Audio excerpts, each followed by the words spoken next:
Hello friends, എല്ലാവർക്കും നമസ്കാരം. വിക്രത്തിൻ്റെയും വേദയുടെയും പുതിയൊരു പ്രണയവിശേഷത്തിലേക്ക് എല്ലാവർക്കും സ്വാഗതം കേട്ടോ. അങ്ങനെ നമ്മുടെ വേദ വിക്രത്തിൻ്റെ വീട്ടിൽ ഓരോ ദിവസം തള്ളി നീക്കിക്കൊണ്ടിരിക്കുക.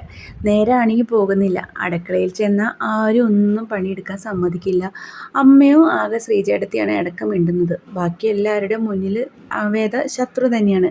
വിക്രമാണെങ്കിൽ കാണുമ്പോൾ തല്ലുകൂടാനാണെങ്കിൽ വരികയും ചെയ്യുക. അപ്പോൾ നമ്മുടെ വേദയ്ക്ക് ആകെ ടെൻഷനായിട്ട് ചിരിക്കുന്ന സമയത്ത് വേദയുടെ ഒരു ബെസ്റ്റ് ഫ്രണ്ട് വേദനെ വിളിക്കുകയാണ് കേട്ടോ. അപ്പോൾ വേദയുടെ എല്ലാ കാര്യങ്ങളും ആ കൂട്ടുകാരിയായിട്ട് വേദ ഷെയർ ചെയ്യാറുണ്ട്. അപ്പോൾ അങ്ങനെ സംസാരിക്കുന്നതിൻ്റെ ഇടയിൽ കൂട്ടുകാരി പറഞ്ഞു, വേദ നീ നിൻ്റെ പഠനം കണ്ടിന്യൂഷൻ ചെയ്യണം, നീ തുടർന്ന് പഠിക്കുക. അങ്ങനെ തുടർന്ന് പഠിക്കുകയാണെങ്കിൽ പിന്നെ നിനക്ക് കുറച്ച് ടെൻഷൻ ഒഴിഞ്ഞു കിട്ടുമല്ലോ. നിൻ്റെ പഠിത്തം കഴിഞ്ഞ് നീ എക്സാമൊക്കെ എഴുതി നിനക്ക് സ്വന്തമായിട്ടൊരു ജോലി നീ സമ്പാദിക്കാൻ നോക്കുക, അതല്ലേ നല്ലത്. വീട്ടിൽ തന്നെ ഇരിക്കുന്ന ബുദ്ധിമുട്ടുണ്ടാകുന്ന ഇങ്ങനെ പറയാനുണ്ടോ കൂട്ടുകാരി. അപ്പോൾ വേദ വിചാരിച്ചു, ശരിയാണ്, അത് ഇനി വിക്രമായിട്ടൊന്ന് ആലോചിച്ചിട്ട് തൻ്റെ പഠിത്തം തുടരാമെന്നുള്ള കാര്യമൊക്കെ വേദ തീരുമാനിക്കുകയാണ് കേട്ടോ. അപ്പോൾ അങ്ങനെ തീരുമാനിച്ചിട്ട് വേദ വിക്രത്തിനോട് കാര്യങ്ങൾ സംസാരിക്കാൻ വേണ്ടിയിട്ട് പോവുകയാണ്. എനിക്കിങ്ങനെ പഠിക്കണമെന്ന് ആഗ്രഹമുണ്ട്, ഞാൻ തുടർന്ന് പഠിക്കാൻ പൊക്കോട്ടെ എന്നൊക്കെ ചോദിക്കുന്നു കേട്ടോ.